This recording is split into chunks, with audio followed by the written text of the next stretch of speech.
Welcome to our channel. आज इथे मी साधी सोपी अशी कमी साहित्यात होणारी शेपूची भाजी तुम्हाला सुकी अशी करून दाखवणार आहे। त्यासाठी इथे एक जुडी शेपूचा मी घेतलेला होता, तो स्वच्छ निवडून घेतलेला आहे, 2-3 पाण्याने स्वच्छ धुवून घेतलेला आहे। त्यानंतर इथे अर्धा पाऊण तास अगोदरच मी मुगाची डाळ भिजत घातलेली होती आणि इथे मिरचीच्या कट करून तुकडे देखील करून घेतलेले आहेत आणि इथे लसणाचे देखील मी ओट्यावरच कट करून तुकडे घेतलेले आहेत।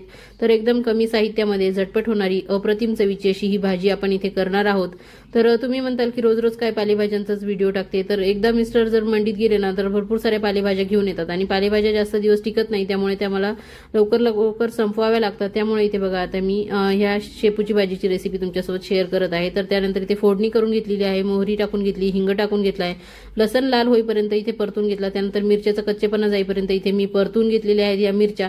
त्यानंतर इथेच मी हळद टाकणार आहे, त्यामुळे भाजीला छान रंग येतो। आणि इथे बघा धुवून निथळत ठेवलेला शेपू इथे मी घालून घेतलेला आहे। तर शेपू टाकल्यानंतर इथे मी मुगाची डाळ देखील टाकून घेणार आहे आणि मुगाची डाळ टाकल्यानंतर याला आपण व्यवस्थित एकजीव करून घेणार आहोत। तर व्यवस्थित हे एकजीव करेपर्यंत आपल्याला इथे चांगलं हे याला वाफ बसेपर्यंत आणि याची जी म्हणजे एकदम टाकल्या भरपूर सारी ही भाजी दिसते, तर ही भाजीची पूर्ण वाफ देऊन कमी झाल्यानंतरच आपल्याला यामध्ये मीठ घालायचं आहे। आधीच आपल्याला मीठ घातल्यावर ह्या भाज्या खारट होतात। तर 1-2 ते 3 मिनिटं इथे वाफ काढून घेतलेली आहे आणि वाफ काढल्यानंतर परत एकदा याला आपण परतवून घेणार आहोत।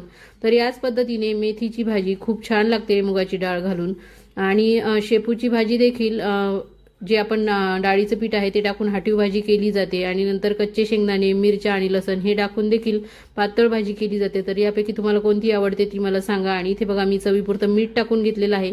मीठ टाकल्यानंतर इथे अर्धा कप एवढं पाणी देखील मी टाकून घेणार आहे, कारण की शेपू आणि मुगाची डाळ आपल्याला थोडी पाणी टाकून शिजवून घ्यावी लागते। जर अशीच आपण नुसती वाफेवरची जर खाल्ली तर दिवसभर आपल्याला करपट ढेकर येत राहतात, त्यामुळे हिला व्यवस्थित शिजवणं आवश्यक आहे। तर अशा पद्धतीने आपण हे सर्व एकत्र करायचं आहे आणि परत एकदा झाकण ठेवून आपल्याला याला वाफ काढून घ्यायची आहे।